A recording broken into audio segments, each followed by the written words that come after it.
Assalamualaikum warahmatullahi wabarakatuh.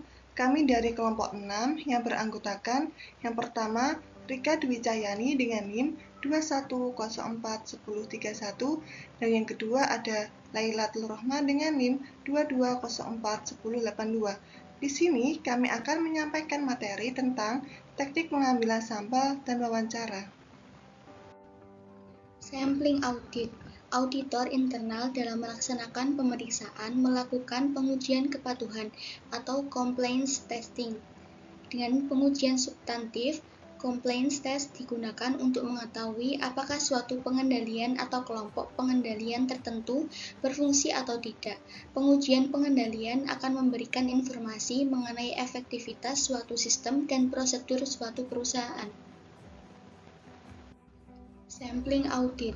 Sampling audit adalah penerapan prosedur audit terhadap kurang dari 100% atau sebagian dari unsur dalam suatu populasi yang relevan dengan audit yang dilakukan dengan sedemikian rupa, sehingga semua unit sampling mempunyai kesempatan yang sama untuk dipilih guna memberikan basis memadai bagi auditor untuk menarik kesimpulan tentang populasi secara keseluruhan. IAPI 2017. Populasi audit yang dimaksud adalah keseluruhan set data entitas yang dipilih oleh auditor, misalnya data penjualan, data pembelian, kas, dan bank, persediaan, aset, dan sebagainya. Resiko sampling. Resiko sampling dapat menimbulkan dua tipe kesimpulan yang salah dalam pengujian pengendalian, IAPI 2017. Pengendalian lebih efektif dibandingkan dengan realitanya. Dalam pengujian rinci, auditor menyimpulkan tidak terdapat salah saji yang material, namun secara realita terdapat salah saji. Resiko ini dapat mempengaruhi efektivitas dalam audit sehingga dapat mempengaruhi opini yang kurang tepat. Pengendalian kurang efektif dibandingkan dengan realitanya. Dalam pengujian rinci, auditor menyimpulkan terdapat kesalahan penyajian material, pada secara realitanya tidak terdapat salah saji material. Resiko ini dapat mempengaruhi efisiensi audit, dikarenakan auditor akan memerlukan tambahan pekerjaan untuk memastikan kesimpulan tersebut tidak benar. Jenis sampling audit. Pengambilan sampel statistik adalah metode memilih item perwakilan yang mencerminkan karakteristik seluruh populasi dengan pendekatan matematis. Pengambilan sampel non-statistik merupakan pengambilan sampel yang dilakukan berdasarkan kriteria subjektif auditor. Kedua pendekatan tersebut dapat memberikan bukti yang cukup dan tepat jika diterapkan dengan benar. Sampling non-statistik merupakan pengambilan sampel yang dilakukan berdasarkan kriteria subjektif. Metode pemilihan sampel penilaian dapat dilakukan dalam berbagai bentuk yaitu menurut Moller 2016. Yang pertama, sampling dilakukan berdasarkan pada presentasi yang tetap, seperti 15% dari item populasi, 20% dari item populasi, dan seterusnya. Kedua, pemilihan atribut yang ditunjuk. Misalnya, auditor memilih semua item yang memiliki karakteristik umum, seperti semua akun dengan nominal tertentu. Ketiga, pemilihan sampel dengan nominal yang besar. Keempat, pemilihan area yang dianggap menarik auditor. Kelima, pemilihan atribut lain yang telah ditentukan auditor. Seperti saat review suatu item persediaan, auditor lebih memilih untuk mereview item yang slow moving. Sampel statistik. Fungsi audit internal harus menggunakan pertimbangan profesional ketika menentukan jumlah pengujian yang tepat untuk dilakukan. Dalam beberapa kasus, sampel statistik dapat diterapkan, khususnya ketika volume transaksi yang besar termasuk dalam ruang lingkup audit. Faktor-faktor yang mempengaruhi penggunaan sampling statistik menurut Moell 2016. Yang pertama, kesimpulan merupakan gambaran dari keseluruhan data atau populasi. Yang kedua, hasil sampel bersifat objektif dan dapat dipertahankan. Yang ketiga, penggunaan sampling akan lebih sedikit. Yang keempat, sampling statistik dapat memberikan akurasi yang lebih besar dari tes 100%. Yang kelima, kemudahan pelaksanaan audit di beberapa lokasi. Yang keenam, prosedur pengambilan sampling statistik lebih mudah diterapkan dengan adanya pengembangan perangkat lunak. Ukuran sampel. Auditor harus menentukan ukuran sampel yang cukup untuk mengurangi risiko sampling sampai ke tingkat terendah yang dapat diterima. Auditor harus memilih unsur-unsur yang akan menjadi sampel dengan memberikan peluang yang sama untuk dipilih.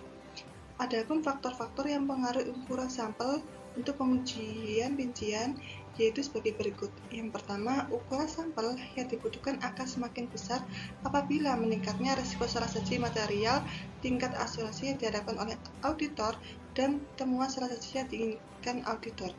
Yang kedua, ukuran sampel yang diperlukan akan semakin mengecil apabila adanya peningkatan dalam penggunaan prosedur substantif lain yang diarahkan ke asuransi yang sama dan salah satu yang diterima auditor.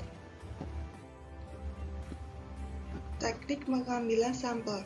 Beberapa teknik pengambilan sampel yang dipakai dalam audit yaitu: yang pertama, pemilihan acak atau random sampling.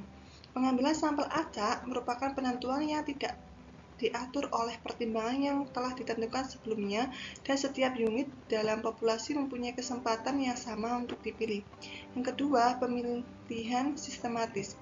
Ketika menggunakan pemilihan sistematis, auditor perlu menentukan interval sampling selanjutnya dalam melakukan pemilihan sampel secara sistematis.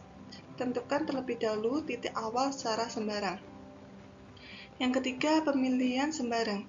Dalam menentukan sampel, auditor tidak memilih dengan teknik yang terstruktur, namun auditor dituntut menjauhi keberpihakan yang disengaja atau bisa diprediksi untuk memastikan unsur yang terpilih dalam populasi mempunyai peluang yang sama. Yang keempat, pemilihan secara blok. Pemilihan secara blok adalah pemilihan beberapa item secara berurutan. Yang kelima, sampling unit monitor merupakan metodologi yang umumnya sering digunakan oleh auditor.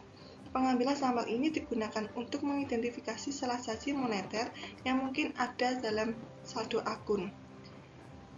Dalam merancang pengujian rinci auditor perlu menentukan tingkat pengurangan risiko yang diharapkan yaitu rendah, sedang, tinggi. Hal ini akan mempengaruhi tingkat keyakinan. Jadi, karena tujuan audit itu untuk mendapatkan keyakinan yang memadai, sehingga confidence level harus 95%. Namun, jika keyakinan absolute confidence level di 100%, keyakinan memadai itu berada di high level confidence, yang confidence faktor berada di 3. Jika pada moderate level biasanya untuk penugasan review dengan confidence level di 80-90%, sedangkan untuk low level tidak digunakan karena terlalu dan tidak bisa memberikan asuransi yang dianggap cukup. Evaluasi hasil sampling audit. Jika auditor menyimpulkan bahwa sampling audit belum dapat memberikan basis yang wajar mengenai kesimpulan, maka auditor dapat meminta manajemen untuk menginvestigasi kesalahan penyajian yang telah diidentifikasi dan potensi terjadinya kesalahan penyajian lebih lanjut, serta membuat penyesuaian yang diperlukan. Menyesuaikan sifat, saat, dan luas prosedur audit tambahan yang diperlukan untuk mencapai tingkat asuransi terbaik yang disyaratkan. Wawancara. Wawancara terstruktur dilakukan dengan mengacu pada daftar pertanyaan yang telah disusun. Selama sesi wawancara berlangsung, pertanyaan baru tidak dapat ditambahkan dan pertanyaan bersifat tertutup sehingga penggalian informasi mungkin saja menjadi terbatas dan kurang mendalam. Wawancara semi terstruktur. Wawancara ini dilakukan dengan mengacu pada daftar pertanyaan terbuka yang dibuat. Metode ini memungkinkan pertanyaan baru muncul karena jawaban yang diberikan oleh narasumber, sehingga selama sesi berlangsung, penggalian informasi dapat dilakukan lebih mendalam.